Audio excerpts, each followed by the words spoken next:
colleagues on the Public Enterprises Committee and threatening to disrupt this debate, as we've seen them start off today, indicating that it would not go ahead. And that proved why this debate today is so essential. And so I think we should start, as the Honourable Godon has told us. Order, Chair.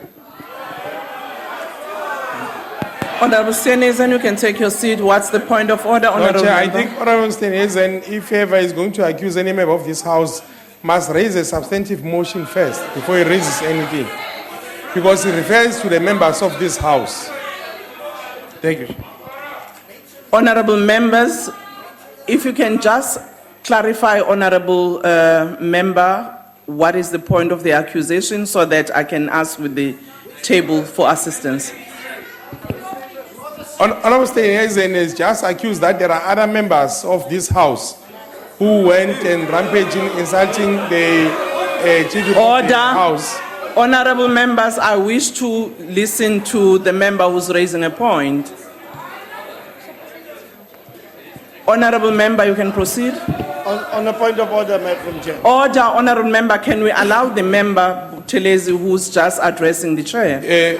Honourable Stenhuisen has raised that there are members of this House who are attacking the Chief Whip of this of the majority party of this Parliament, of which I think he must raise a substantive motion in raising an accusation around the members of this House. Thank you, Honourable Member. I would reflect on that one, whether it really applies in respect of the rule that you want us to deal with. I'll reflect and I will come back to the House. Chairperson, may I address you? Yes, what is the point Chairperson, of it's order? obviously quite clear that ANC's tactic is to raise frivolous points of orders in order to frustrate the debate, because you're embarrassed about what's going to be said here today. Honourable and rightfully Waters. so, you should be Honourable embarrassed. Waters. Facts. You want the proof. Not embarrassed. You want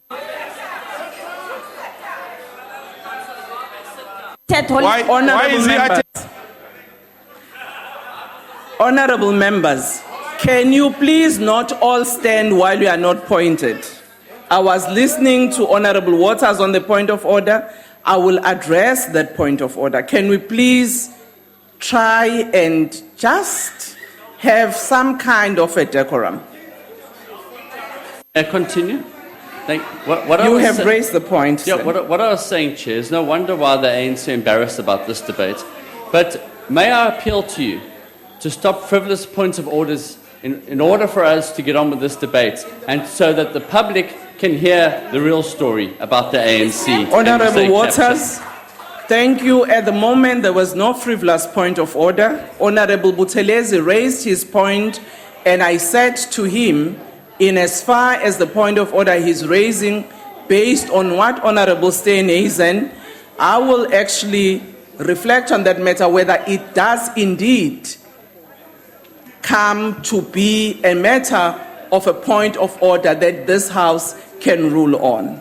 So I don't regard that as a point of frivolity. Honourable Member of the EFF, I will come to you, Honourable. Thank you, Chairperson. No, Chairperson, if you can just be firm on this, because as a public representative myself, I think this is a very important matter which needs us as people of this country to engage on and demonstrate to our people out there that we cannot allow our country to be hijacked whilst we live. Thank you, Honourable Member. Honourable Member. Thank you, Honourable Chairperson.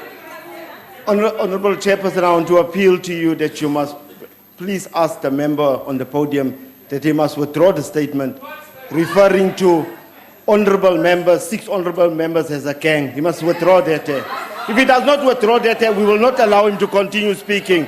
That's the first point. We will not allow him to speak. He must withdraw that.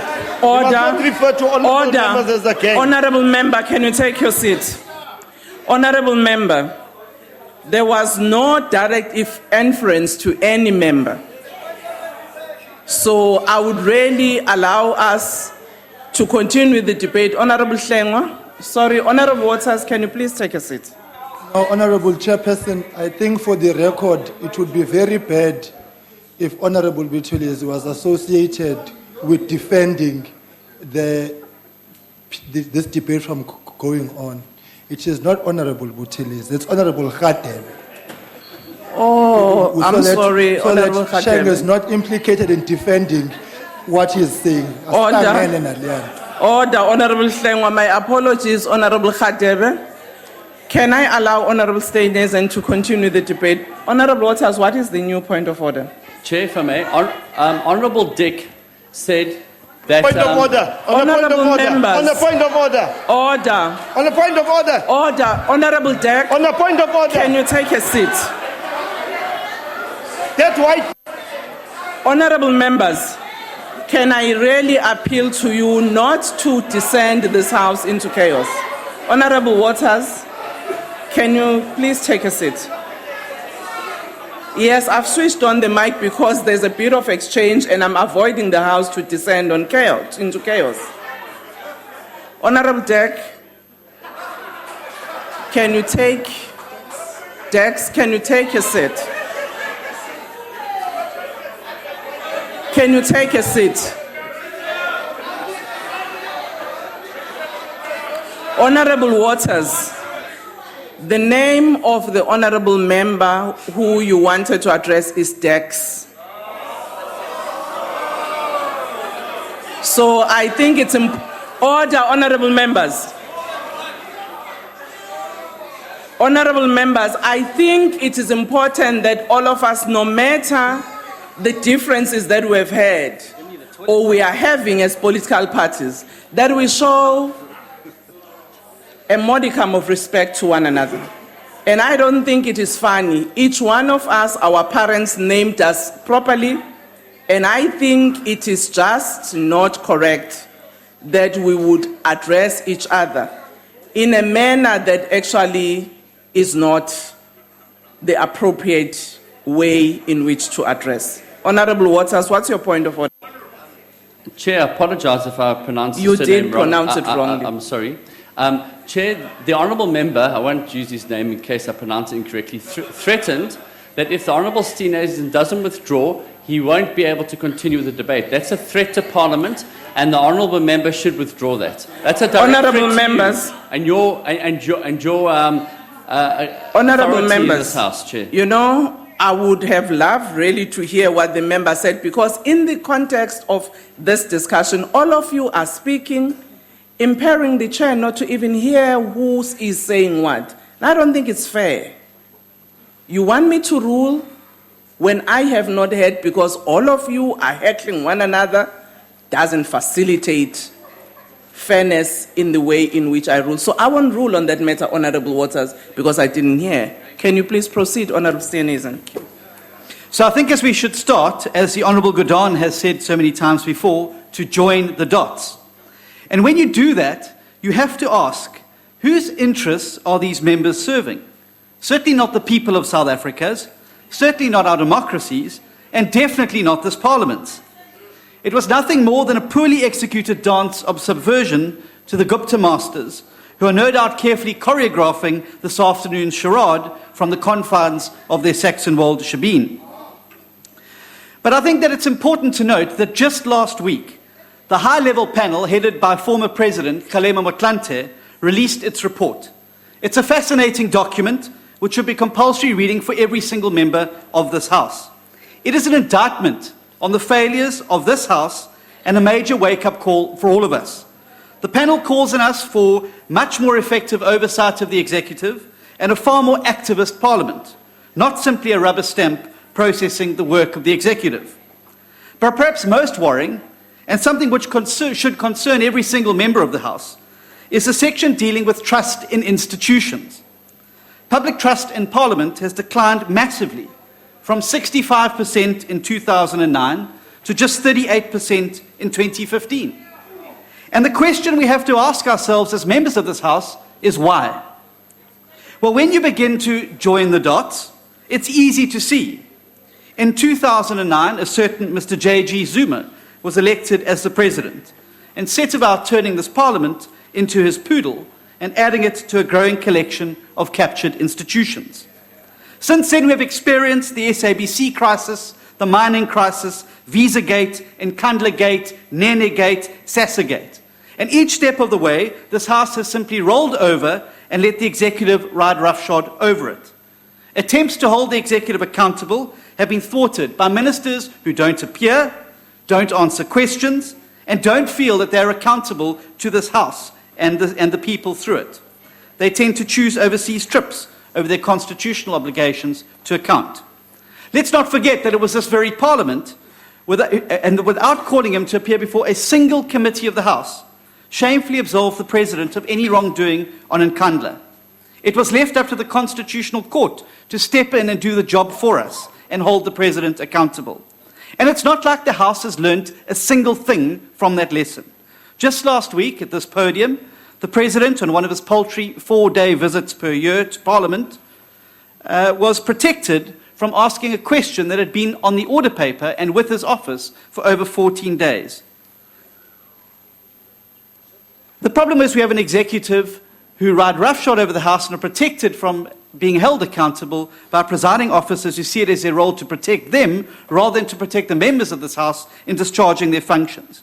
Just last night, the Speaker of the National Assembly was on Radio 702, waxing lyrical about the President's dignity. Dignity? When is the Speaker going to start standing up for the dignity of this House, which has been systematically abused by an executive and a presidency that has gone rogue? It's little wonder that the people, as the high-level panel reaffirms, are losing faith with this House as it continues to break its covenant to serve the people's interests and instead serves the executive's interests. Despite all this, I don't think that anything could have prepared any member of this House, except those involved, of course, for the revelations that emerged through the Gupta leaks. Finally, the vast network was laid bare for all to see. The tentacles of influence, subversion, and deceit extending from Saxonwold through the union buildings, into government departments, through them into our state-owned enterprises, and deeper still into our provincial and local governments. Order. Honourable Member, can you take your seat? What's the point of order, Honourable Member? I just want to know if the member is prepared to take a question about the way he left the Tekwini municipality. Honourable Member. I left the Tekwini municipality because I was promoted to the provincial legislature. But let me tell you something. What the honourable member is confusing it with is the fact that I left the KZN legislature for a matter in my private life. But let me tell you something that I've learned in my 20 years in politics. Those people who are so obsessed about what's happening in other people's bedrooms have very little going on in their own.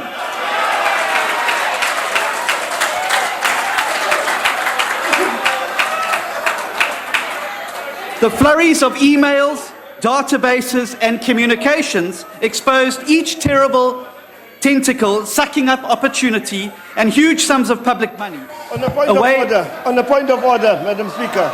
What is the point of order? The point of order is that this member serves the people of KZN in the legislature, or that he serves his colleagues' wives. Honourable Member Jack, that's not a point of order. That's not a point of order. Order, Honourable Member. Can you proceed, Honourable Stenhuisen? Oliver Tambo will be turning in his grave when he sees the quality of ANC MPs sitting on these benches today. That's the best they can come up with. This is a man who can't even pay his municipal rates account when he's a deputy mayor of the town. On the point of order. Order, Honourable Members. Can we really please allow ourselves to proceed with the debate? Parties, order. All parties have an opportunity to engage in this debate. And Honourable Dex, I would really appeal to you to sit down because you raised a point which then required an answer to yourselves because you did not even allow the chair to rule. And I would really ask you to sit down. Let him continue with order. Allegations of Honourable Member. He must continue. Honourable Dex. Honourable Dex. I really think you are out of order. You can't threaten the House. You can't do that. You cannot choose how you want to throw stone on others, and when they throw them back to you, then it's an issue. I think all of us, we have got party representatives that will participate in the debate. And I think, Honorable Member, I want to address all of you. Let's stop being personal. From all sides, let's stop being personal. Because I really think that does not act, in terms of our own decorum as these members. When you start bringing personal issues of people, who they do with what, I don't think that this is what we're here about. Honorable Dex, I would really ask you to take a seat. Can you proceed, Honorable Member? No. Honorable Buthelezi? Honorable. Order, Honorable Kawula. Honorable Kawula. Honorable Kawula. I've addressed you earlier. You don't just speak. You ask for a point of order. Honorable Buthelezi. Honorable Deputy Chair, I'm disappointed in you, ma'am, because you've been over-generous. I think this gentleman, our honorable member, has abused all of us. And we have a right to say, if he doesn't comply to your order, that he must leave the house. Because we are always the darling of all of us because of the way you conduct debates in this house. I don't see why you don't use your powers to chuck him out of the house. Thank you, Honorable Member. Honorable Stenezan, can you proceed? Well, hopefully the Powers and Privileges Committee is going to do just that, Honourable Buthelezi. There were a flurry of emails, databases and communications, each one exposing the terrible tentacles sucking up opportunity and the huge sums of public money away from its intended purposes and into the pockets of the Guptas, the S's, the Ngubanis, the Shlongwanas and the Zumas. And before they take a point of order, I'm talking about Edward and Duduzane. While the people of the Vrede Dairy Project languish in abject poverty, the money intended for them was used to pay for a wicked wedding, for champagne and caviar, and for which these obscenely rich individuals and families quaffed back, all the while laughing while the poor suffered. And what was this House's response to the daily barrage of revelations of captured ministers put in place, as we now read in the shocking revelations in the book Enemy of the People, not to be faithful to the Republic, as they swore in their oath, but rather to be faithful to the interests of the Gupta family?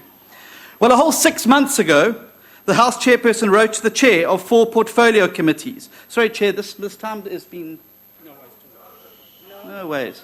Okay. It's not been tampered with. Okay. Well, a whole 6 months ago, the House chairperson wrote to the chairs of 4 portfolio committees, Home Affairs, Public Enterprises, Transport, Minerals and Energy, instructing them to urgently probe the allegations. Rather like the curate's egg, the response has been excellent in parts, but bad in others. Only the Public Enterprises Committee seems to have acted with any urgency in dealing with the matter, and not without significant resistance, as we've seen today, from many on these benches. Members of all parties on this committee must be complimented on their bravery, work and dedication in difficult circumstances. But the truth is, they still have a long way to go. They've dealt with Eskom only. We've still got to get to the surface of Transnet and Denel, where even further indications of the rot continue and reside. But what has happened outside this committee? The Home Affairs chairperson has done everything he can to thwart efforts by members to conduct a probe into the Home Affairs-related aspects of state capture. To date, former Home Affairs Minister Malusi Gigaba has not once been called to explain why he used executive privileges to grant citizenship to the Gupta family members when the original sponsor and applicant did not complete the process. What progress has the Transport Committee made? Why has the state capture report of the Public Protector not been forwarded to a committee? Why, too, that the revelations that the Guptas were provided with secret cabinet memorandum by a former communications minister? What's your point of order? My point of order, Chair, is the point of information. I remember the issue of... Order. On the issue of test of... Order, Honourable Member. Can you please take a seat? He doesn't know what he's talking about. I'm from that portfolio committee. Honourable Khatebe, that's not a point of order. Can you proceed, Honourable Member? And most importantly, why has the President not appeared before a single one of the committees in this House to account for a single one of the serious allegations? Now, there are some today, like the people we heard on TV last night, who will argue that this is not this House's responsibility to investigate and hold the executive accountable. They will argue that the proposed Judicial Commission of Inquiry should do this. Funny though, it's the very same people who, when the opposition goes to court and beats them, argue repeatedly that the judiciary shouldn't do Parliament's work. Nothing could be further from the truth. The Constitution of the Republic makes it clear that Parliament is mandated to do the job that is required to get to the bottom of the scourge of state capture. It is provided with all the tools, both constitutionally and within our rules, to perform the function that it needs in holding the executive accountable. And it is obliged to do the job, because as a people's parliament, it has a duty to act in the interests of the people of South Africa. Because in the final analysis, colleagues, if we don't, as parliament, act and hold the executive accountable, who will? Honorable Makubele Mashele.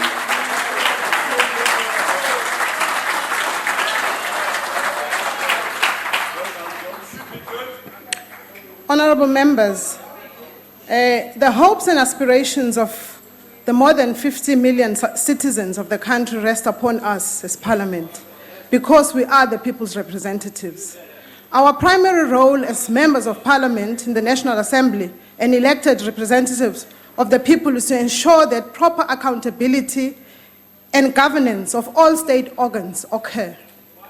We do this work by, amongst others, scrutinizing and overseeing executive action. Parliament is one of the three arms that makes the state, and it is duty-bound and obliged by law to act and investigate the allegations of state capture, corruption of any state organ without fear or favor.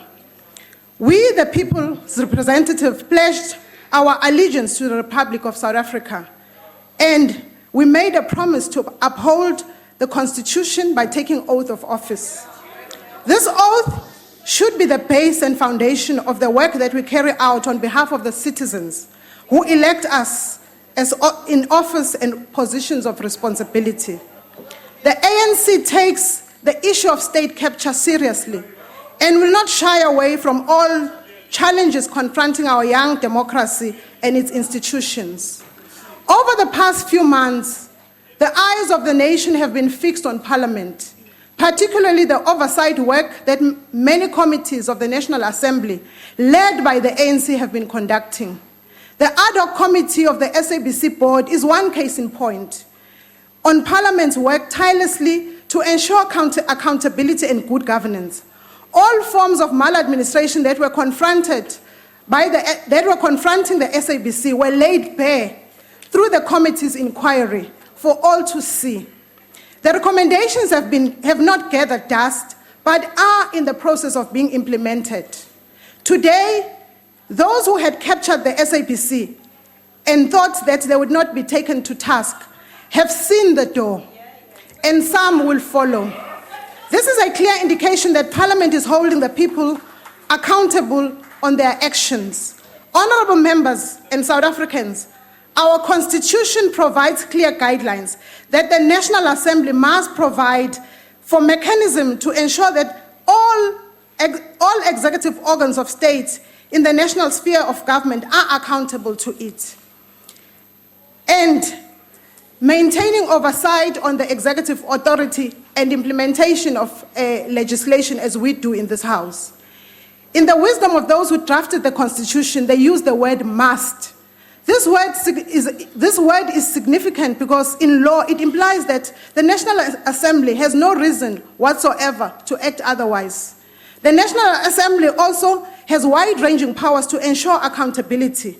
Section 56 of the Constitution empowers this House and its committees to summon any person to appear before it and give evidence or require any person and institution to report to it. Perhaps we must admit as members of this House that we have not been doing this to the fullest of our ability. Hence, when our committees began to entrench and do oversight in the recent years and the recent months, we've seen that some officials in state-owned enterprises have been exposed and their disdain towards the people's representative to this parliament. As we mark the centenary of the birth of the icon of Oliver Reginald Tambo, we, the members of the ANC deployed to this parliament, must draw inspiration and strength from his wisdom. Tambo implored all ANC cadres to, at no cost, should we ever allow the strategic initiatives to shift to the other side. Let us, therefore, root ourselves amongst the people, live their experiences, share their trials and tribulations jointly with them, find ways and means to advance our cause, both local and at national level. And in the past, our cadres should be the first to rally to the defense of the people and be the least to seek reward. The opening words of the Freedom Charter's preamble of the Constitution says, "We, the people of South Africa, have a profound meaning for each and every one of us in this house. Through our actions in this parliament, we must give effect to this principle that the people are governing. We must hold everybody accountable without fear and favor. Any form of corruption or state capture is a cancer that will destroy and rob our society, particularly the most vulnerable. It undermines the objectives of our government to build a prosperous nation that is envisaged in the National Development Plan. Parliament cannot sit idle while the policy objectives of our legitimate government that was elected by the millions of our people is being undermined, and the capacity of the state to deliver on its mandate is being destroyed right in front of our eyes. A recent study by the Transparency International has revealed a link between inequality and corruption in society. In countries where there is high levels of inequality, there is direct proportional high-level prevalence of corruption. Clearly, if we want to win the fight against corporate and state capture and related corruption activities, we must redouble our efforts to radically reduce inequalities by fighting against all forms of any capture that rears its ugly head. Some academics have called the state a contract state. Cynical people in the corporate sector have abused our policies aimed at achieving economic transformation by using government's procurement spend to favor black businesses, by doing corrupt activities, by rewarding contracts and tenders, by colluding with officials within government state department and state departments. And our committees are reveling those things. Therefore, as the people's voice, we dare not fail our people in their quest to deliver on our constitutional duties. The allegations that certain families or companies have become too influential in the decisions of state-owned enterprises should be investigated and brought to account through legal and legitimate actions. The ANC is committed to radical economic transformation, which is to be achieved if we would be using procurement by government and SOEs. The corporate sector must be encouraged to increase its gross domestic fixed investment in order to accelerate inclusive growth and reduce inequalities. Development in an equal society cannot work without the allocation of beneficial rents. What matters is whether our rent managers system is corrupted by patronage networks or not. As we have seen in other countries, in Europe and elsewhere in Africa, once a system is corrupted, a process sets in that can lead to the following out of the state: endemic conflicts, economic collapses, while an elite entrenches itself. This cannot be allowed to manifest under our watch as members of Parliament. Parliament must be applauded for its proposed amendments before this House to the Auditor Generals to refer undesirable audits outcome to recover losses in certain instances against persons responsible for state resources or losses. This will give authority to the AG to act against fruitless and wasteful expenditure. On Honorable members, we must agree that this motion that the DA has brought before the House is premature and seeks to undermine the very work that is before the committees on the allegations of state capture being tested and investigated.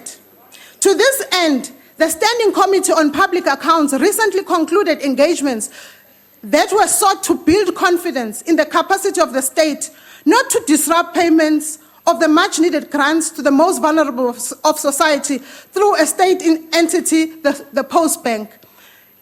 Capacity will be built through the Post Bank, and this is the committee of our parliament, the SCOPA, that has made sure that we build this capacity. This is an indication that the notion that nothing is being done is wrong, because the DA, bringing this motion, you want to present a situation where the ANC is not doing anything. These are clear indications that we are not sitting on our laurels, but are doing something against state capture.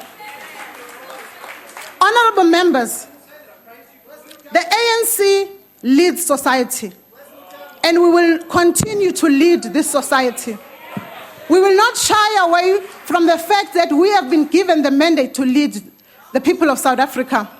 And leading the people of South Africa, we would ensure that all corruptions, state capture, and corporate capture will be uprooted. The committees that are before this House that are investigating these allegations are testing the very same fact that you are crying foul about. Let us allow these committees to conclude their work and bring the reports before this House so that we take everybody that has been implicated to the relevant authorities to ensure that they account. Honorable members, as I close this parliament, as I close this debate before this House, I want to close the debate before Order, honorable members. Order.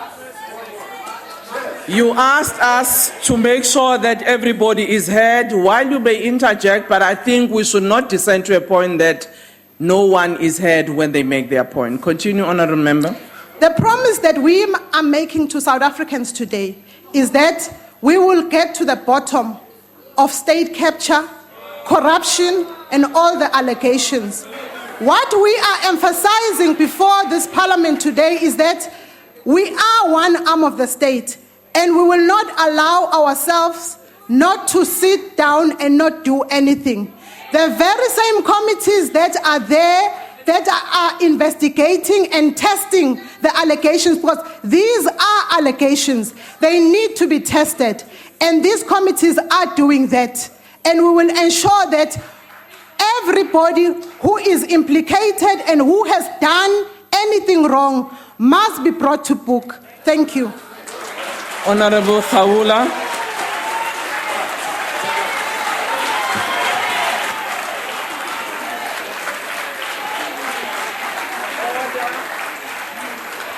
Order, honorable members. Let's allow the member on the podium to make his presentation. Honorable Khawula.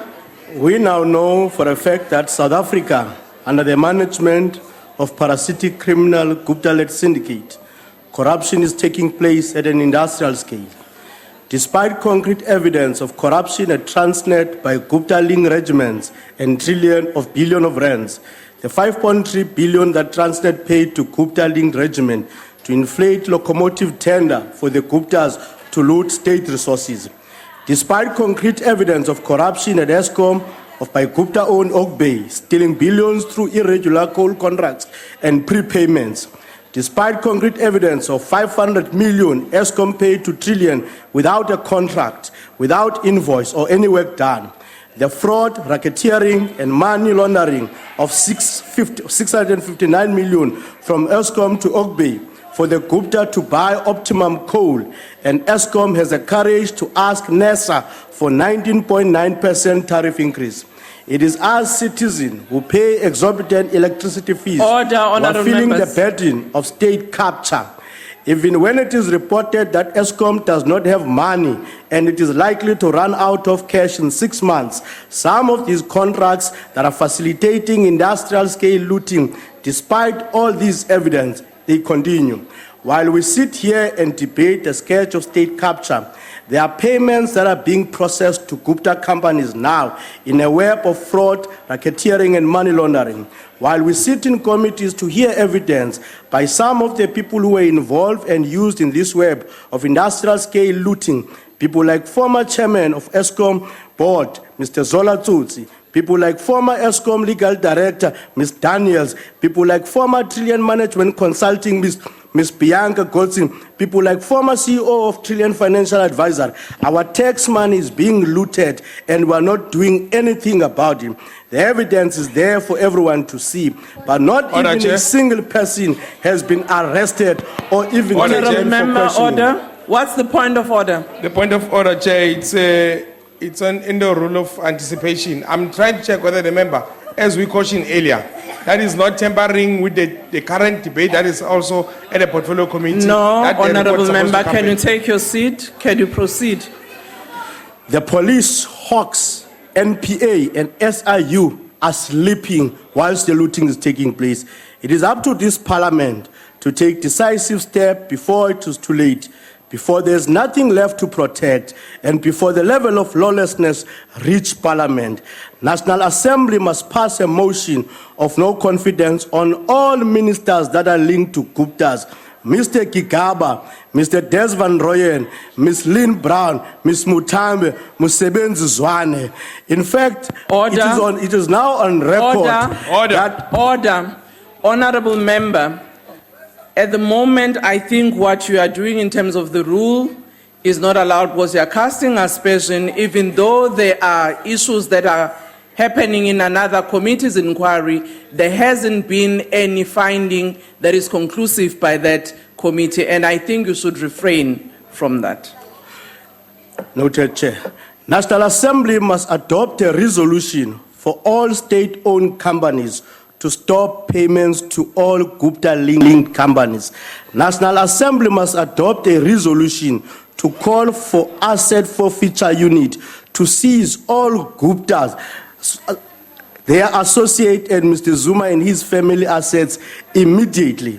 In fact, it's on revelation now on one of the committees that Mr. Zuma, Ms. Lynn Brown, and Dudumieni are the Order. one that initiated the Honorable suspension member. of directors in Honorable ESCOM. member Khawula.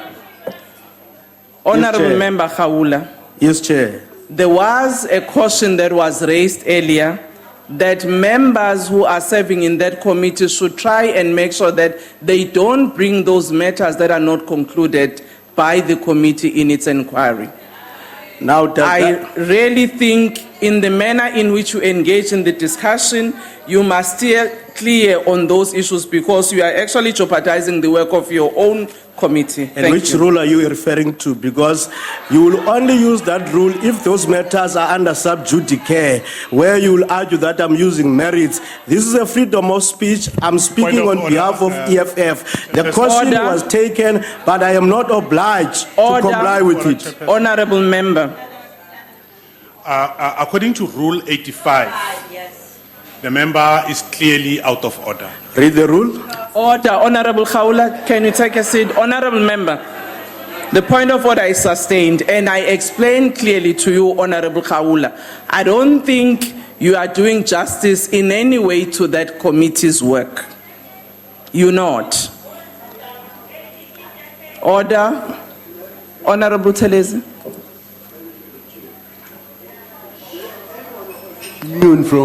From the rules of the House. No one is. Why are you selectively trying to avoid using the powers which the Constitution gives you? We're sick and tired of these interruptions, and you have authority to chuck these people out. Yes, I have, Honorable Member. Honorable Khawula, can you please proceed? Chair, without being difficult, can I have the rule read, please? Honorable Khawula, can you please conclude your points? Okay. National Assembly must further adopt a resolution to open some criminal cases, amongst them against Ms. Lynn Brown for perjury. Parliament cannot continue with business as if it's business as usual. It's desperate times and it requires desperate measures. There is no way we can sit here knowing very well some thieves are sitting with us in the middle of the night. They are looting state resources. We're discussing state capture and we know who are the people that are the instrument for that state capture. They must be exposed daylight. They must be exposed in the middle of the night. Whatever factional politics of the ANC, they must never affect us from doing our work. State capture must be dealt with and those implicated must be dealt with. Thank you very much, Chair. Honorable Khadebe.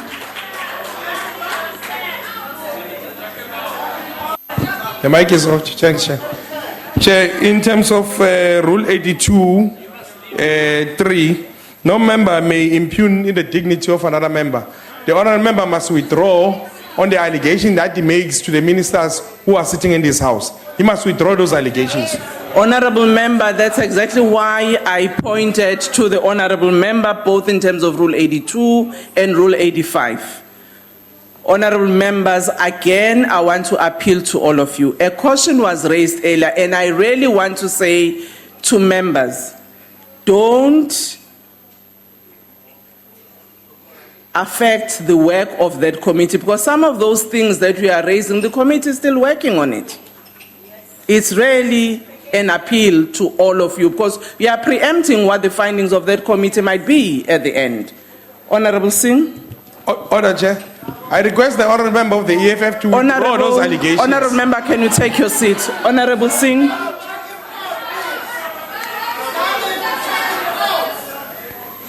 Honorable Chairperson.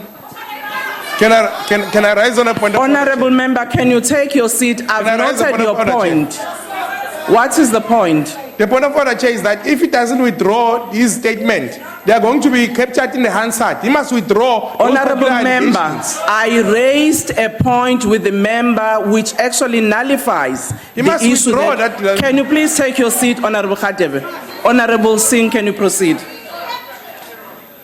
Thank you, Honorable Chairperson. Chairperson, in all my dealings as a member of Parliament and in the business sector when I was involved, I was always prepared to give people the benefit of the doubt and allow the audi alteram partem rule to prevail before taking any decision.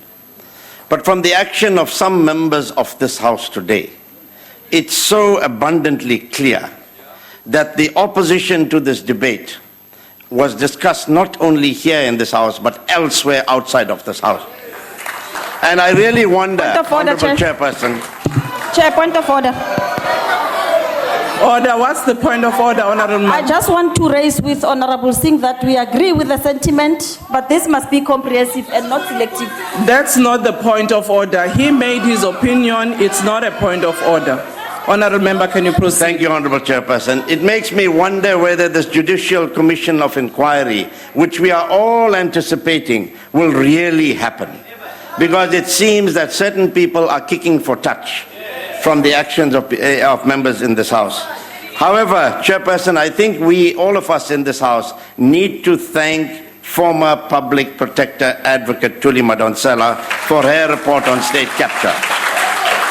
It was her key findings in that report which were shocking and only amplified by the President's initial attempt to interdict the report's release to the public. Honorable Chairperson, Advocate Madonsela in a remedial action recommended that the President immediately establish a Judicial Commission of Inquiry to probe the allegations of undue influence and improper conduct by the Gupta family over him. We know what the courts have said, and we are waiting for that process. When Honorable Letsasi Dube was chair of the Public Enterprises Committee, and members who are here will know, that I suggested that we use the rules of this House to investigate Eskom. That did not happen. However, I think it's a positive step that at this moment in time, that committee is looking into what happened at Eskom, subsequently Transnet, and then Denel. However, our concern of the IFP is that this process is taking far, far too long. It's taken months already just to deal with the part of Eskom. How long more is it going to take to conclude our business? So the Judicial Commission of Inquiry is an imperative because people will be dedicated to the task. Today, Scopa heard about the shenanigans in Transnet.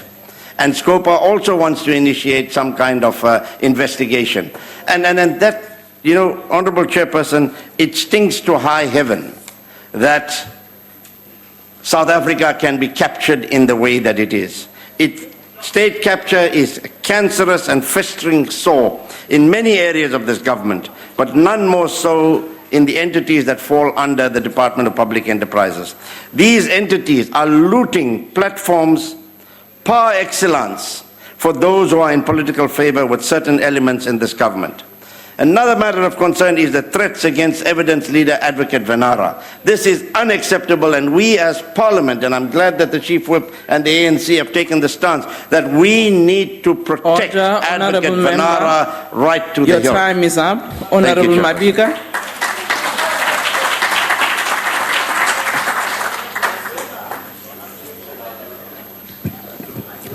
House Chair, from the onset, the position of the National Freedom Party is clear that state capture is an economic crime against the citizen of our country and should be treated as such. Former Finance Minister Honorable Pravin Gordhan recently quantified the scale of state capture, placing it at 150 billion. Chairperson, with 150 billion rand, South African state would have been able to build 2,000 schools, 1,250 hospitals, and 1.5 RDP homes. Moreover, Chairperson, state capture does not only make money from the state, it also erodes the trust that ordinary citizens have in their elected officials and the ability of the institutions that are managed by those officials to serve their interests. We believe that President Zuma, Finance Minister Malusi Gigaba, Mineral Resources Minister Mosebenzi Zwane, and the Gupta brothers must appear before Parliament to answer the mountain of questions relating to the process of state capture. Order. Yet, Order, Honorable Mabika, can you take your seat? According to Rule 85, the member is already mentioning names. No member may impute improper motives to any other member or cast personal reflections upon a member's integrity or dignity, or verbally abuse a member in any other way. Order, Honourable Member. I've noted your point, but if I listened very well to what the member was saying, was not casting aspersion. All what he was saying is that they may need to be asked to appear in the committee. We can then hear as he proceed if I need to rule in any other way, but for now, there is no impugning of anybody's character. Thanks, Chair. Parliament's response to the whole state capture saga has been lukewarm at best. But this should not come as a surprise, considering that Parliament's effort to hold the executive to account has largely failed during the Zuma presidency. We see ever so often how ministers fail to appear before portfolio committees with impunity. And some are visually strangers to this honorable house where they are supposed to account and answer questions. What is evident is that the state capture has divided the ANC. Even the deputy president alluding to the scourge of state capture in his campaign to become the next president of the ANC and by implication president of South Africa. State capture has reduced the once proud liberation movement of Sol Plaatjes, Chief Albert Luthuli, Oliver Tambo and Nelson Mandela to a risk pool of corruption, nepotism and money laundering. Recent leaked emails show how multinational firms paid kickbacks to the family to get government tenders and that cabinet members shared confidential government memos with the Gupta family. The relationship between the Guptas, Bell Pottinger, KPMG and Trillion revealed how deep entrenched the process of state capture is. However, Chairperson, removing one person is not going to halt the road which has set in. The Guptas rely on an extensive network of cabinet ministers and senior managers at state-owned entities to reach their tentacles of corruption into very heart of government. The NFP... Honourable Member, your time is up. Thank you, Chair. Thank you. Honourable Filtani.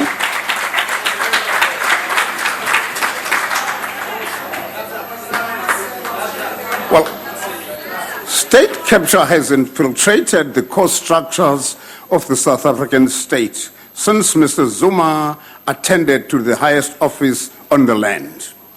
This evil act meted against the poorest of the poor has become institutionalized within the ruling party of which the president is the leader.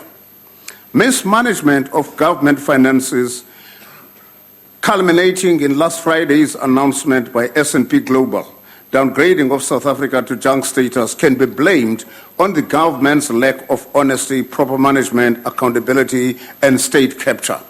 State capture undermines investor confidence and scares them away from investing in a state that is run by incompetent and dishonest officials.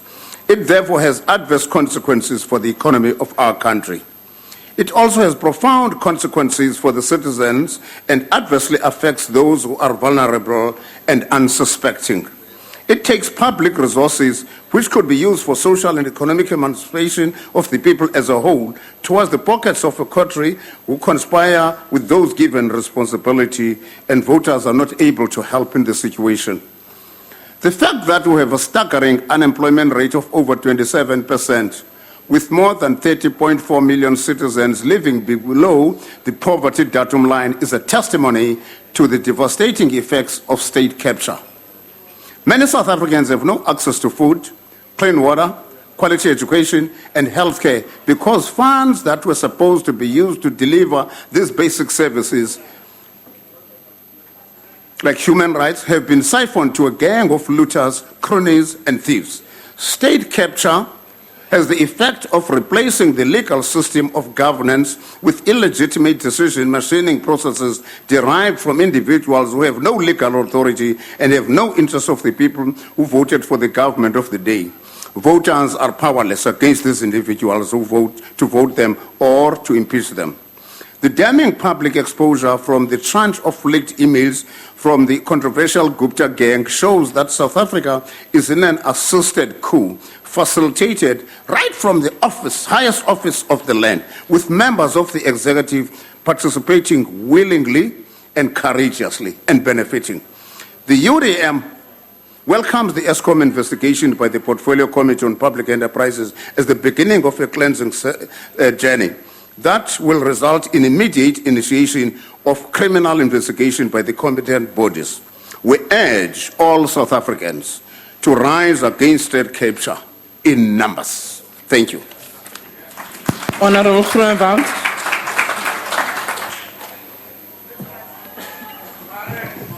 Agbare voorsitter, een van die steunpilare van 'n demokrasie is die skeiding van magte.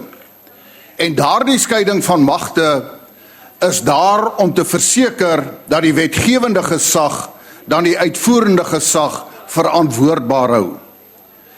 Maar agbare voorsitter, as ons sê dat hierdie parlement is verantwoordelik om die uitvoerende gesag verantwoordbaar te hou, dan moet ons ook vir mekaar sê dat ons as lede van die parlement is verantwoordbaar aan die kiesers van Suid-Afrika, aan die belastingbetalers van Suid-Afrika. Want ons word gekies in hierdie parlement om vir die belastingbetalers en die mense van Suid-Afrika te sê, ons sal toesien dat daar op 'n verantwoordelike wyse omgegaan word met jou swaar verdiende belastinggeld. Maar nou wil ek vir julle sê, agbare voorsitter, staatskaping vind nie oornag plaas nie. Staatskaping vind nie net in 'n jaar plaas nie. Dis 'n proses. En ek wil dit op rekord stel. Die proses van staatskaping begin as korrupsie toegelaat word. En korrupsie in Suid-Afrika is toegelaat en het begin onder die bewind van die destydse president, meneer Thabo Mbeki. Toe reeds het ons al situasies gehad waar korrupsie net eenvoudig toegesmeer is. Hoe lank moes daar gewag gewees het voor haar teen Jackie Celebi opgetree gewees het, 'n voormalige kommissaris van polisie? Ja, hy strong toe. Maar dit het geeskaleer, agbare voorsitter, dat vandag, as ons praat oor korrupsie, dan praat ons nie hier van duisende of van miljoene nie. Nee, ons praat van miljarde. En dan wil ek vir u sê, the opposition parties in this house, on numerous occasions, have asked questions to ministers, has come with motions in this house to ask the governing party, what are you doing about corruption? But they did not answer. In fact, they waited until now, when, as I said, they don't steal in millions, but in billions. And I want to say, as a member of parliament, we are all supposed to feel ashamed towards the accountability of the people of South Africa. But I want to say to you, I refuse to apologize, because as a member of the opposition, we've asked you to act, but you act too late. You owe the members and the people of South Africa an apology. You failed the electorate of South Africa. Honourable member, your time is up. Honourable Manzone.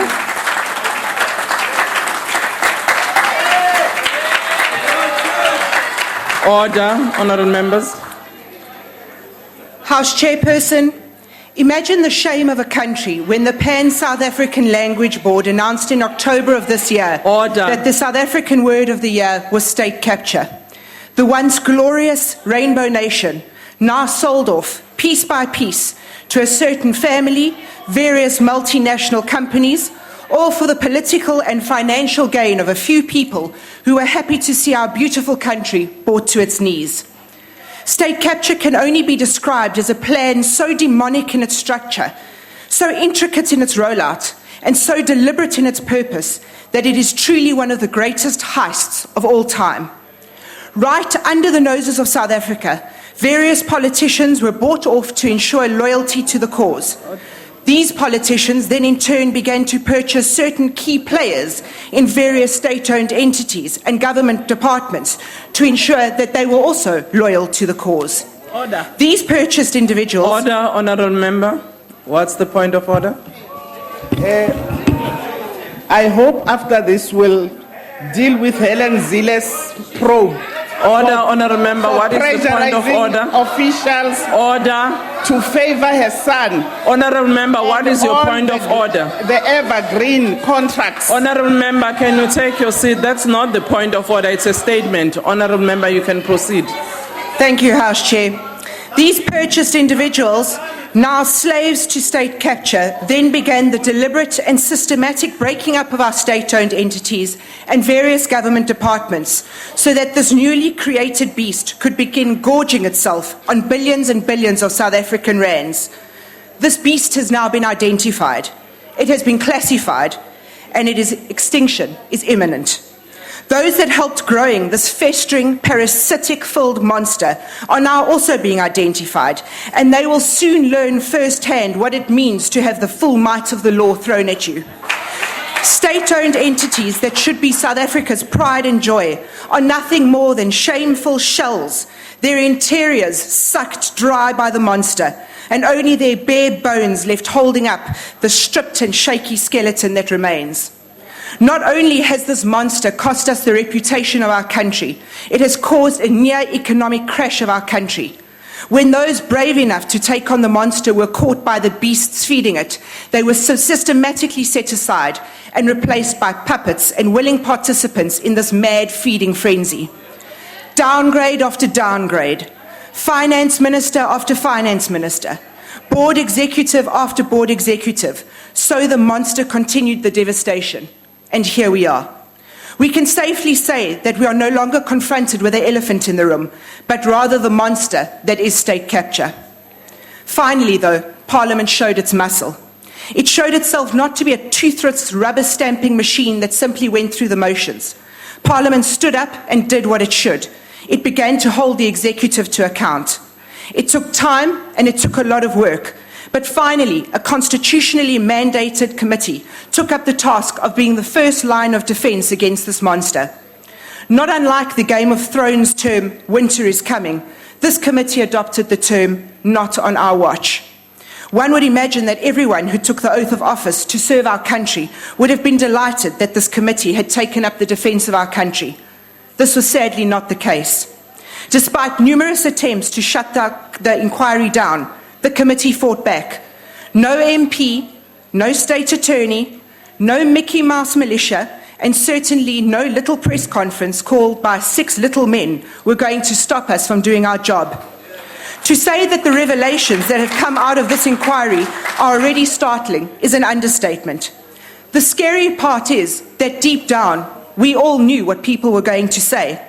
But when you actually heard people verbalize it, it shook us all to the core.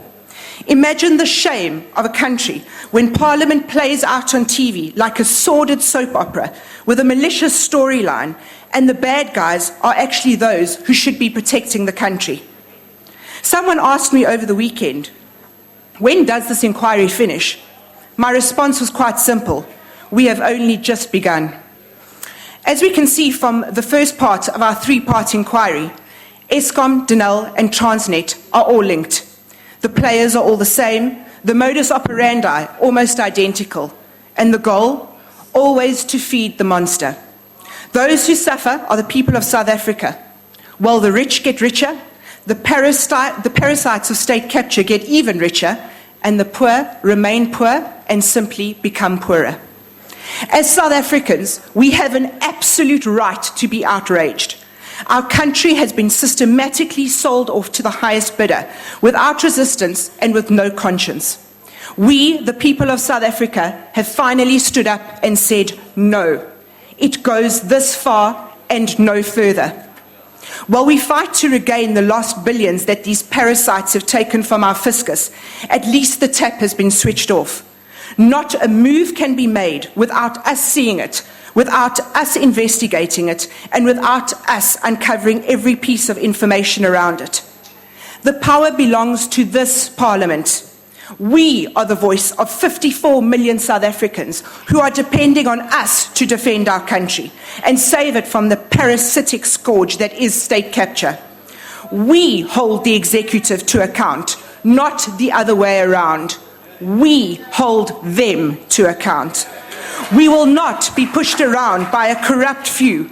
We will honor our oath of office, and we will exercise our oversight role robustly. This is no easy task, but I call on South Africa to join me as I proudly say, bring it on. If not us, then who? If not now, then when? You want to threaten us? I proudly say, bring it on. You want to run to high office and try and stop us? I proudly say, bring it on. You want your little henchmen to try and intimidate us? I proudly say, bring it on. Now is the time that South Africans must unite, stand firm, and proudly say together, bring it on. This is the time of our spring. This is the time of our rising. And we will say at the top of our voices as we sing, let us live and strive for freedom in South Africa, our dear land. Nkosi Sikelele Africa, a new beginning starts today. Honorable Lekota. Order, honorable members. Honorable Lekota, can take the podium.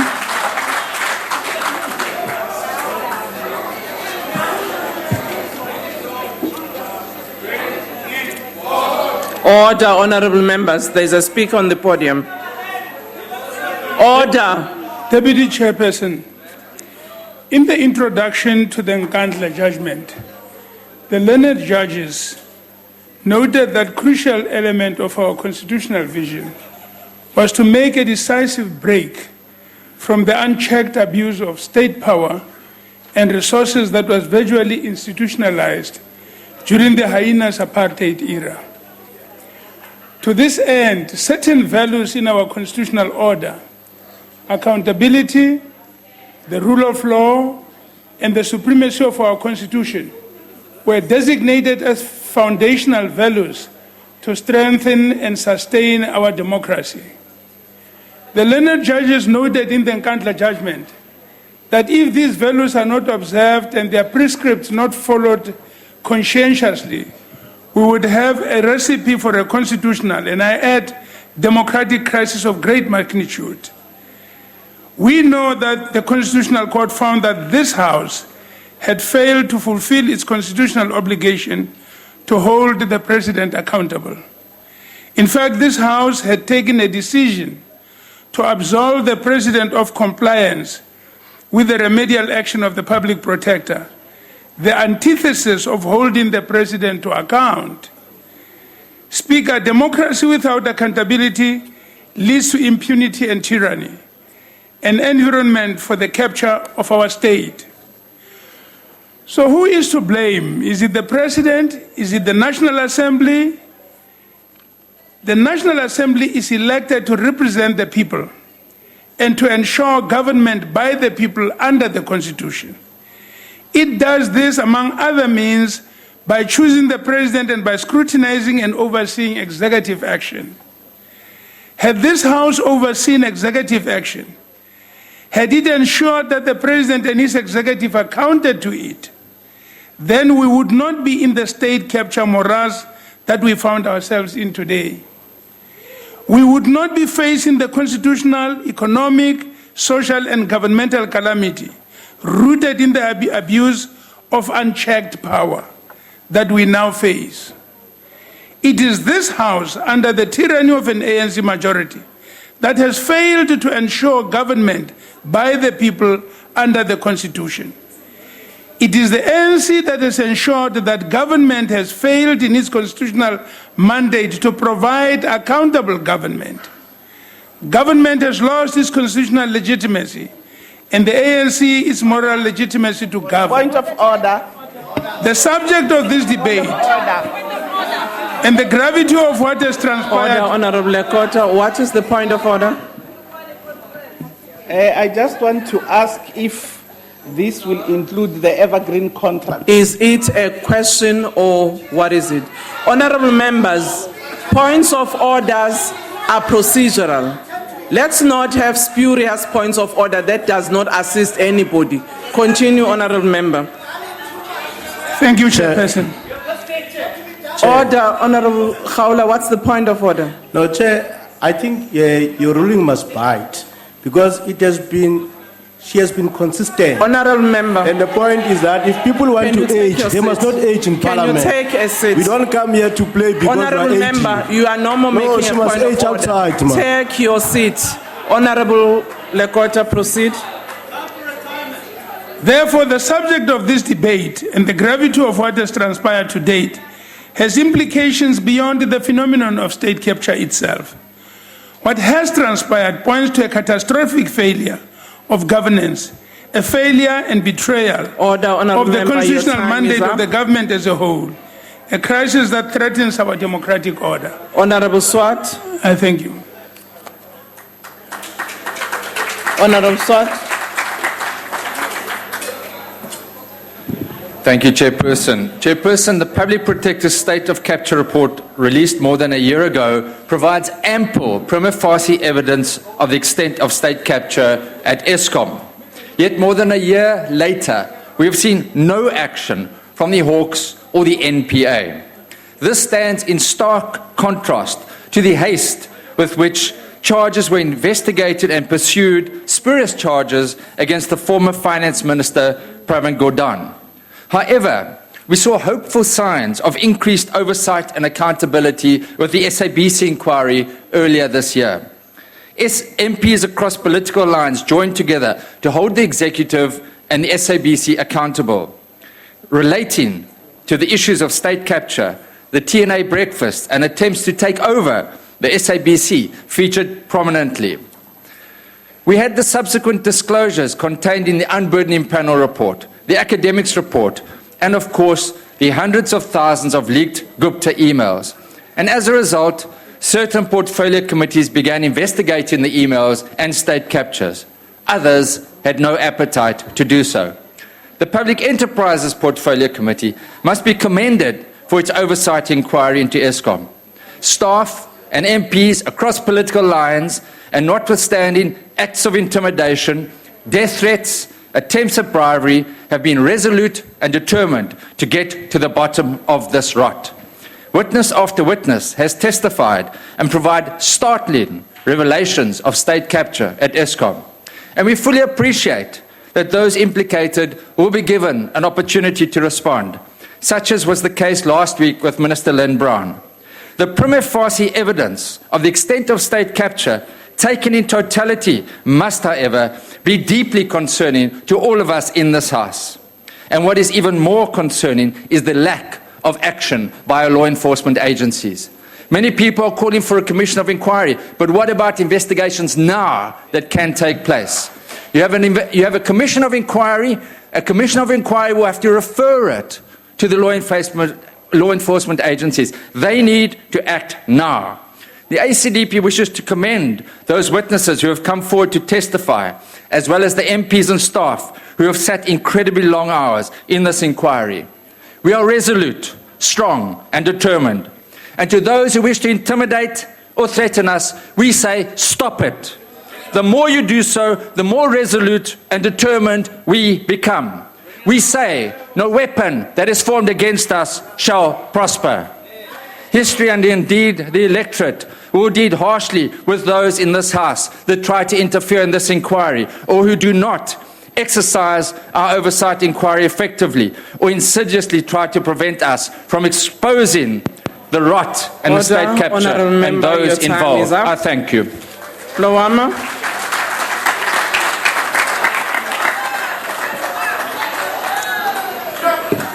Honorable Chair, honorable members, this motion from the DA is like laxer to those who are mentally constipated with state capture. Honorable members, state capture is like a Lucifer in a structural form. Those who defend or propel state capture are his angels. Honorable members, August this year, we lost an opportunity to remove the alleged kingpin of state capture. Evidence of crookery and theft is everywhere for us to see. The Zuma presidency has become a Berlin Wall against transparency and accountability.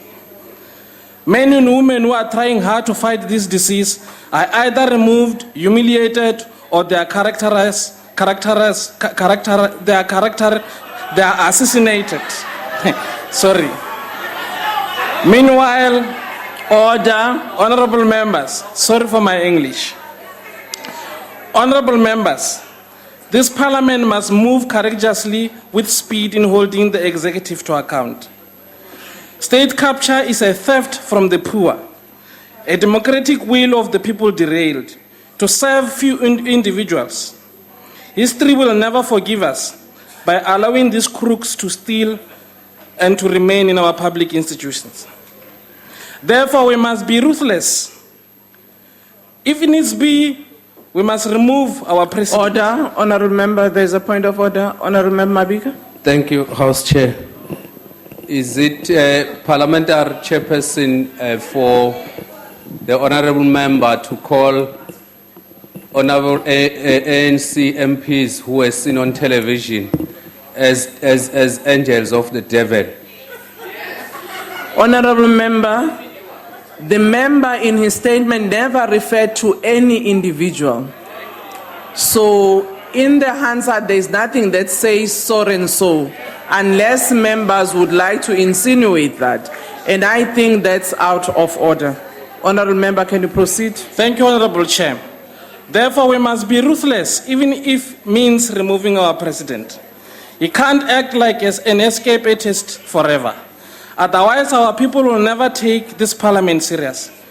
It will be a shameful legacy for this fifth parliament that we have seen looting on a massive scale and choose comradeship over our people and country. Honorable members, the future of this country is at risk. State capture has the potential to destabilize our country. This parliament should not be handicapped by fear or self-preservation. This country is priceless. We cannot hand it over to the Guptas. We cannot hand it over to sinister people. It's our responsibility. We must act bravery. In the name of all our heroes, present and past, we need to defend this country and its values and the democracy that did not come easy. I thank you. Honorable Mbina.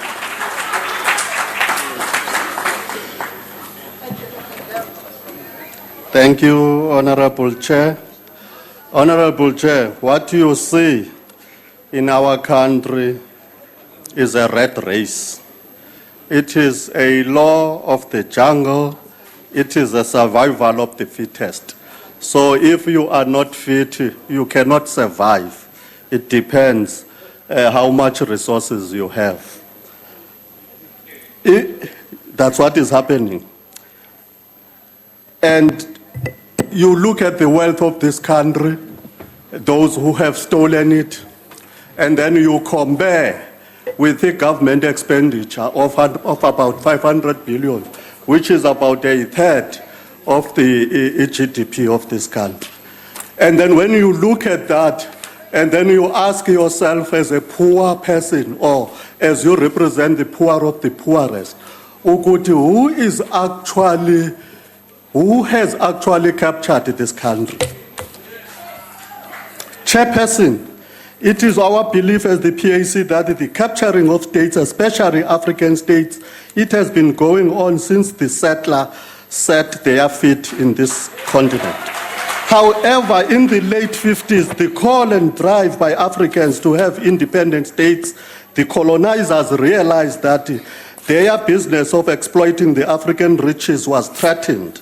As a direct response to the threat of African states gaining their independence, highly exaggerated and inflated debts were created to institutions like the IMF and World Bank, including the international corporates. It is worth mentioning that what is called neo-colonialism is a modern way of sustaining the interest of the colonizers and their allies. The ongoing silent war between East and West over African states and the emergence of the Asians and the Russians economically brought about a sense of panic and therefore a need for effective state capture. In South Africa, the so-called negotiations were an extension of agreements made between the ruling party and representatives of a certain clique of colonizers, which the likes of the Ruperts and the Oppenheimers.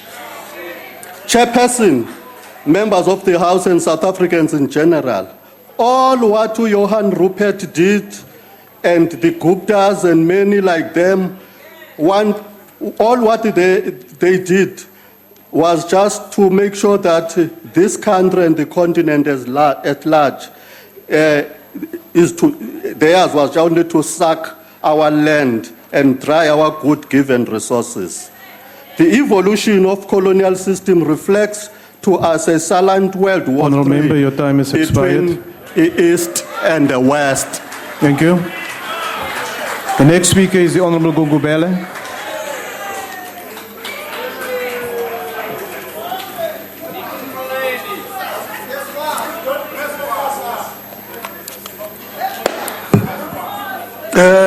Honorable Speaker,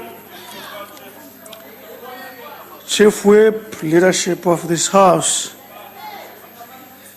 I think the biggest challenge we're facing may find quote from what was said about OR by Luli, when she said Tambo ensured at all material times that he never take his eyes off the ball because he transcended the incidentals. We are at a risk of finding ourselves caught up in the space of the incidentals, where mythology competes with science, where incidentals are in competition with reality.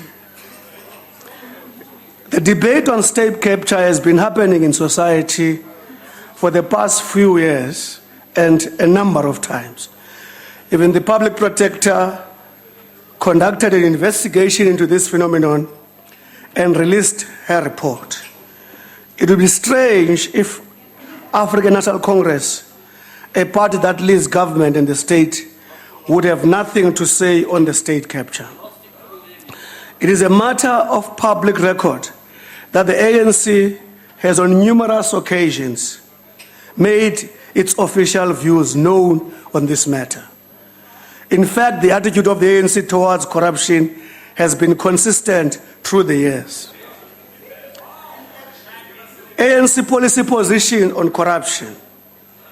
On the 15th of August 1995, just over a year into his illustrious term as the first democratically elected president of our country, Comrade Nelson Mandela said,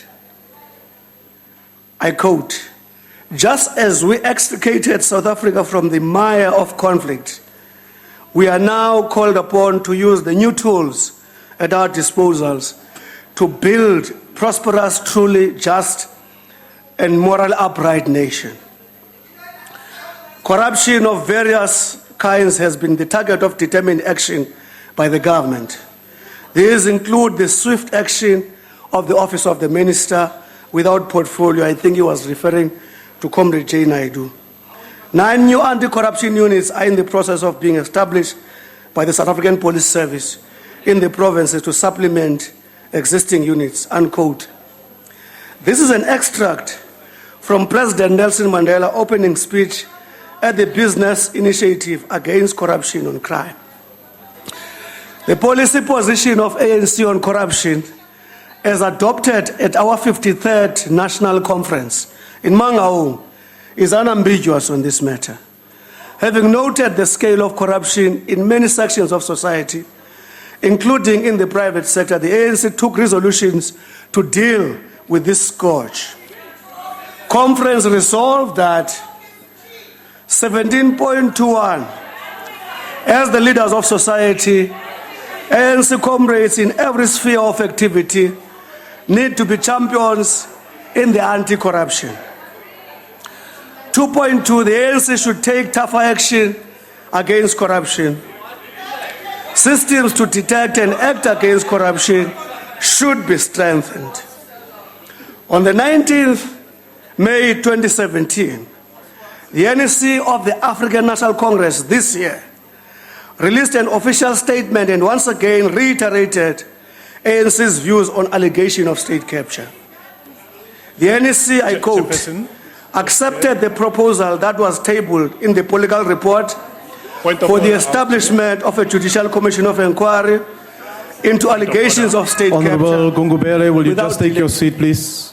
Let me take this point of order. Why are you rising, Honorable Member? Yeah, no, according to Rule 82, Order, Honorable Members. I can't hear the Honorable Member. according to Rule 82, Honorable Member Wilson used an abusive language. What is the abusive language that the member used? It's not easy for me to use this word, but let me use it because I must. Otherwise, I never use it. I'm only quoting her shit. No. Honorable Wilson, did you use that word? The words I used, Chairperson, were talk is cheap. Okay, thank you, Honorable Member. Honorable Members, order.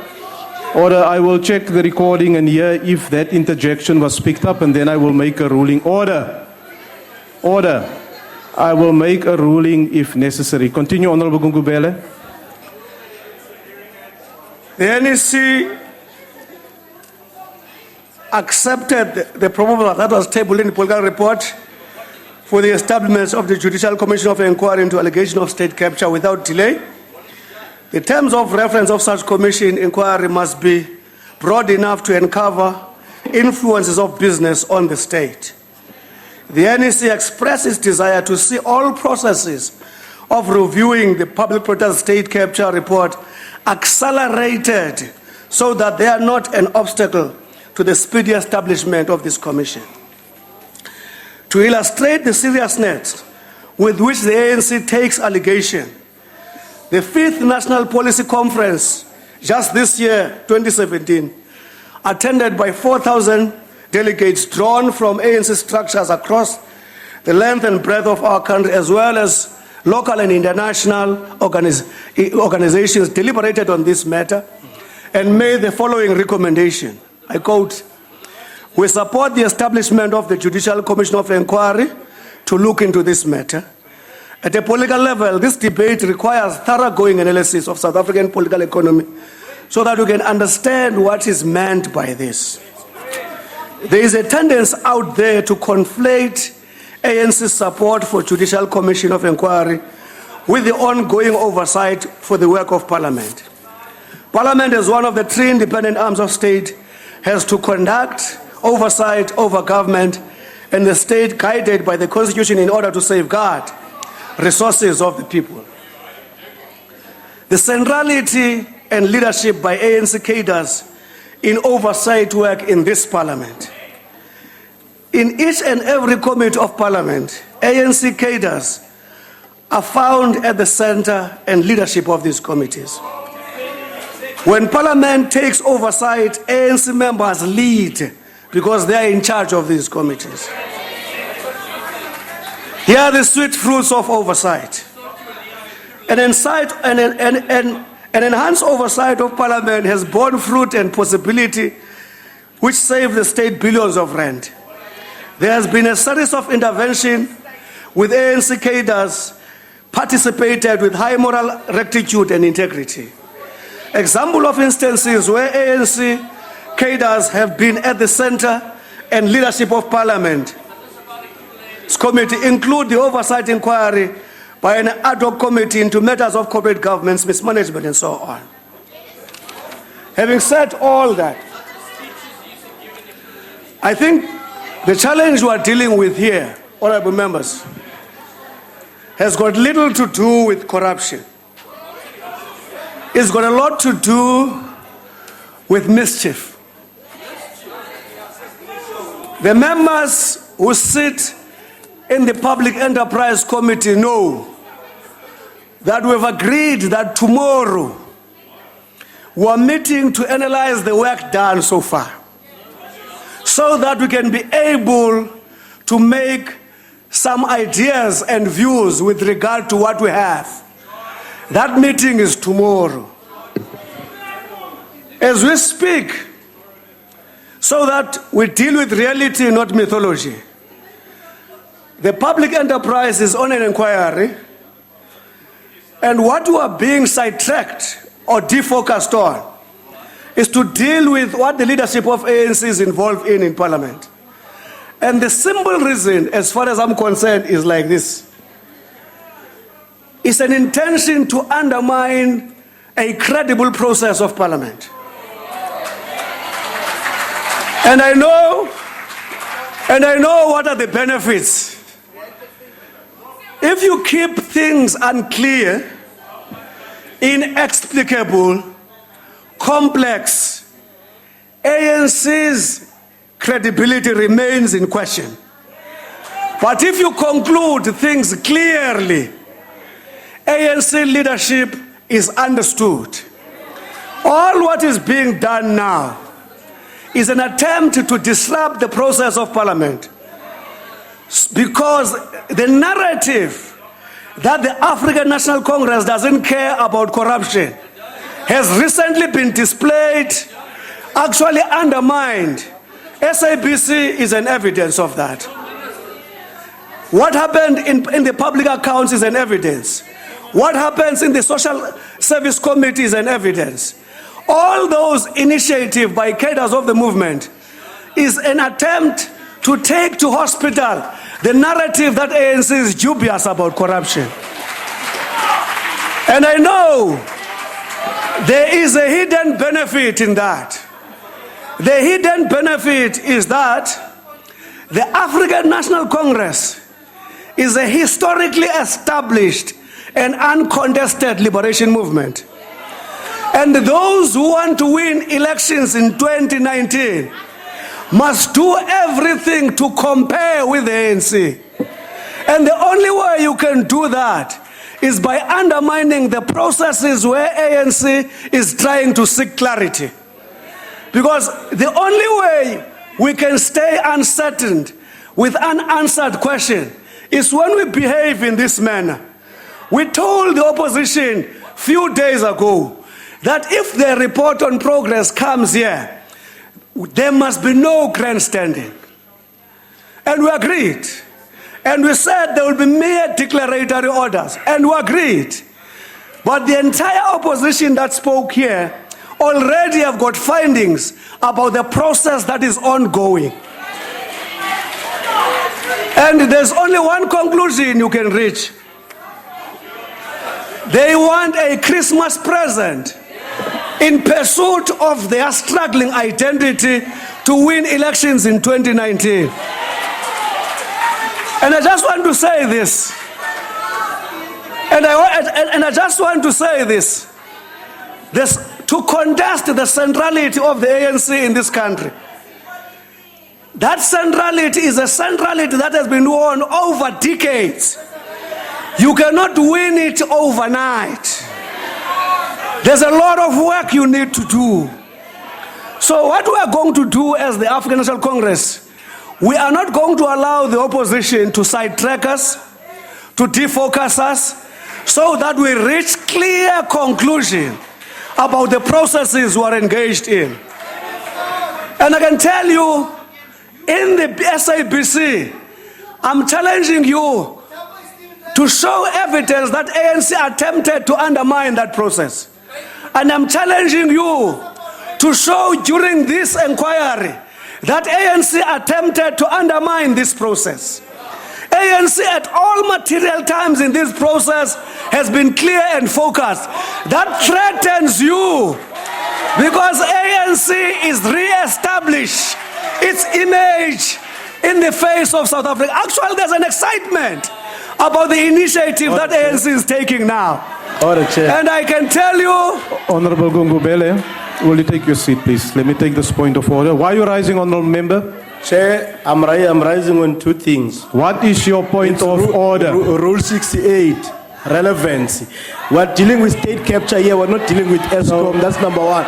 Number two, Bongo is on record. No, Honorable Member. He has interfered with the process. That's not the point of order. Take your seat. Everyone knows. So Mr. That's not the point of order. Take your seat. ANC is interfering. I'm switching off your mic. Please switch it off. Honorable members, whether you agree or don't agree with the speaker at the podium, you had your opportunity to debate. It's a point for debate. That's your view. And this member similarly have views. It may be different, but is protected by the Constitution and the rules to express his view. Continue, Honorable Member. Thank you, Honorable Speaker.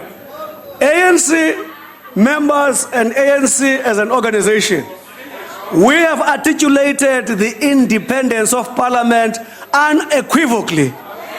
And we have acted on that through SABC inquiry and in the public enterprise as we do now.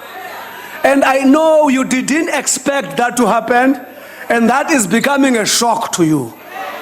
And I can tell you, if you think this desperation will assist you to acquire identity that can contest that of the ANC, kulate mabala. And you hear the move. Honorable Gungubele, will you take your seat? Why are you rising, Honorable Member? No, bengifuna ukuthi angibuze kumhlonishwa ukuthi uphi umakhosikoza. No, Honorable Member. Honorable Member. Again, Honorable Speaker. Honorable Gungubele. You know, just take a seat. I know it's a bit late. If you have a deprivation of oxygen in the house, please do not share it with us. Continue, Honorable Gugubele. Thank you, Honorable Speaker. Again, it's another attempt to defocus the ANC. Because a defocused ANC will stay unclear and dubious. And a dubious ANC is an opportunity for the minority party to establish themselves for 2019, and we will not allow it to happen. This inquiry is going to be concluded, and the honest results will be announced, and proper actions are going to be taken. And all those chance takers who think it's their time now to take over, lichonele ilanga. And I must tell you this, ANC acknowledges it very clear, the fiscal bearing of ESCOM and the threat of ESCOM that is badly managed, how it threatens fiscals, how it creates doubt in the minds of investors. ANC is clear about that. ANC is not only clear, by the way, ANC has acted on that. And as we talk, what you are trying to do, you are trying to eliminate the participation of the ANC in this inquiry. You had believed that you would actually be the only one seen by the public doing something about this. Point of order. Honorable Gubele, let me take this. Rule 94.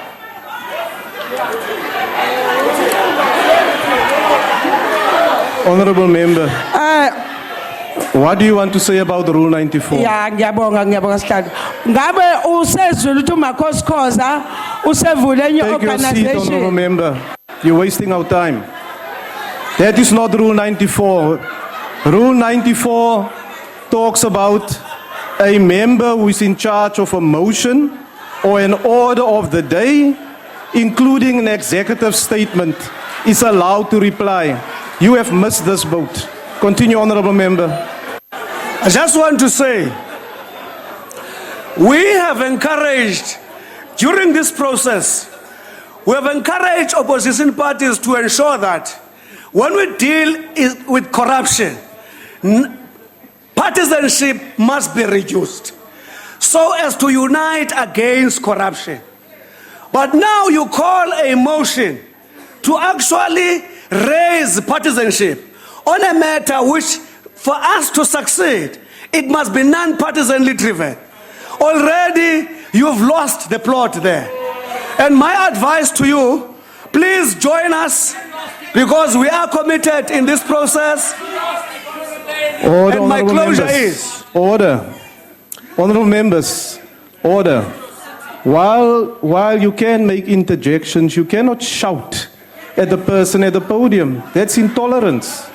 Continue, Honorable Gugubele. Order, Honorable Member, I didn't ask you for your comment. And I want to put it very clear. The African National Congress will not hand over the state to capture us. The African National Congress will never hand over the state even to the Guptas. The African National Congress will never hand over the state to any dark force of capitalism. And we're going to demonstrate that both in statements and action, as we have already done.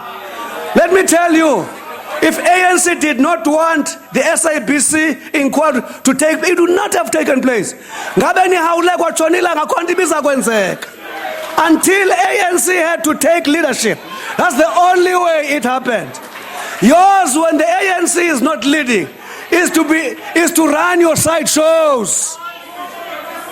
I want to close by saying we are focused in theory, we are focused in action.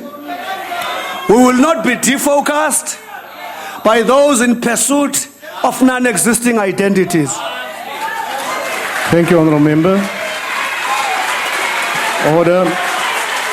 The next speaker is the Honorable Steenhuisen. Order, Honorable Members. Order, Honorable Members. Order, Honorable Members. Please take your seats. Order. Honorable Steenhuisen, will you continue, please? Thank you very much, House Order, Honorable Members. Thank you very much, House Chairperson. Charles Dickens, a famous British author, wrote a story called The Tale of Two Cities. What we've seen in the House today is a tale of two parties. One against state capture, one pro-state capture. And hasn't it been wonderful to see this wedge played out within the ANC today? Speaker, Honorable Point of Senator, will you order. take your seat, please? Order. Just, Why are you rising, honorable member? no, I just want to advise the member that What there is was the never point of any order? dissenting view from the ANC. We No, all agree honourable member, on the state capture, but we are that's saying not it should a- be done holistically. That's not a point of order. That is not a point of order. Continue, honorable member. We agreed with most of what the Honourable Makubele Mashele had to say, and we thank her for her contribution to the debate today. But she says the debate is premature. I would say quite the opposite. I would think this debate is a couple of years too late, actually. Because if Parliament had been doing its job properly, perhaps we could have avoided the pitfalls that this country seems to have fallen into. And here I agree with the Honourable Groenewald. The Honourable Member then goes on to say that she wants to get to the bottom of state capture. We don't want to get to the bottom of state capture. We want to get to the top of state capture. Because what happens so often is the people at the bottom get targeted, like the Bruce Kalanis of the world, and the people at the top get away scot-free. We saw that in Nkandla, we saw it at Waterkloof. The Honourable Gungubele came to the podium. It looks like he's prepared a speech for the ANC conference already, and we were subjected to it today. There's no point having a policy. Order, honourable There's members. no point having a policy on corruption if it's not applied. Now, somebody said yesterday something quite profound, and I quote, "The ANC is seen as equal to corruption and looting," unquote. It wasn't the DA, it wasn't the EFF, it was none other than your own Secretary General, Gwede Mantashe, who said the same thing about your party. The only people calling mischief in this country are those who've got their hands in the till and involved in state capture. The SABC inquiry has been rolled out here as a sort of model of what should be done. Not a single person has been criminally charged. Not one of those people who perjured themselves before this Parliament's committee have been taken on and charged. Where's accountability to Minister Faith Mutambi? What are the consequences for her? Nothing. So it's no use having the schizophrenic approach. Frankly, you're so divided, it's very difficult to keep up with which side of the ANC we're dealing with. But again, we come to the point, if it's not Parliament, who's going to do this? And one wonders what the situation would have been like. You wonder if it would have been so bad and run so deep. If the Scorpions had not been shut down in an act of complete political treachery led by none other than Mr. Yunus Karim, who now tries to shamelessly restyle himself as the political sands have shifted as a champion of justice. Thanks to him and his efforts, we are now bequeathed the moribund hawks, who don't leave their perch unless it's to pick on an identified opponent of state capture. The truth of the matter is, we all need to do our job. This Parliament needs to do its job. We can't rely on SARS, they're captured. We can't rely on the State Security Agency, they're clearly captured. It's up to us. We also can't rely on these newfound people that have come out of the woodwork, who've served Jacob Zuma slavishly for so many years, as if they didn't know what was going on under the table and around the very cabinet table that they served at. And they now pretend to be pillars of virtue. There's no charge office on Twitter. There's no such thing as a Facebook arrest, and no courts of law operate on Instagram, Minister Honeycomb. If we want to do something, this House must do its job. We cannot become one of the President's keepers. We cannot become an enemy of the people. Refusing to act on state capture, denying the duty of this Parliament to exercise oversight and accountability over the President and the Executive, and turning a blind eye to the wrongdoing that has been going on, and defending those who've been looting the resources, will be the grossest dereliction of duty, and history will judge each of us and this House very harshly. Thank you. Thank you, honourable member. Honourable members, that concludes the debate and the business for today. Excuse me, sir. Hello, on a point of privilege. Yes. Why are you rising, honourable member? Honourable members, can you take your seats, please? Honourable Presiding Officer, I would like to say, on behalf of most of us, would like to compliment the Presiding Officer, the Honourable Tidiza, for the way she conducted the debate tonight. Because very often you presiding officers, you get brickbats from us. And I think that it would be grossly irresponsible if we didn't put this on record. And secondly, I would like to say thanks to the Honourable Minister Kukile Quinty and to the Honourable Siyabonga Twele, these humble servants of our people. All the members of the cabinet have chickened out of the house when a serious topic like this is discussed. Honorable Bongo is here. No, honorable. Honorable members, let us take your seat. Honorable Khadebe, take your seats and let's show some respect to the honorable member on the floor. You can't just grab a mic and shout. This is Parliament. No, I think that, sir, since you have allowed me, I just wanted to put that on record because it seems to me there are many people who are blind who don't realize that our country is sinking. Look at the ratings just last week. And I would like that it's not all of us who want the ANC to sink. I would say that even on this side of the Honourable member, you must conclude now. There are those of us who will make sure that we do not allow this oldest movement of the people to sink in this cesspool of this road. Thank you. Whatever the others. Thank you, honourable member. Honourable members, the House is now adjourned.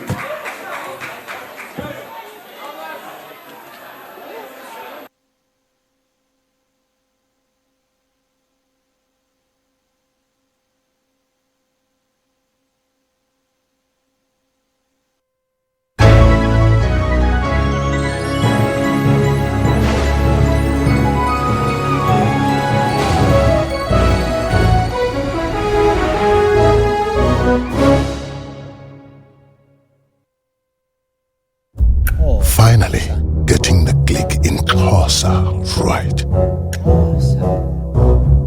Mowing the lawn without mowing the cable. When your washing machine gives you all your socks back. With so many good deals at the Tops at Spa Subfest, you'll find any reason to celebrate. Get 2 bottles of Citrix the original Old Brown for only 55 Rand. Only at the Tops at Spa Subfest.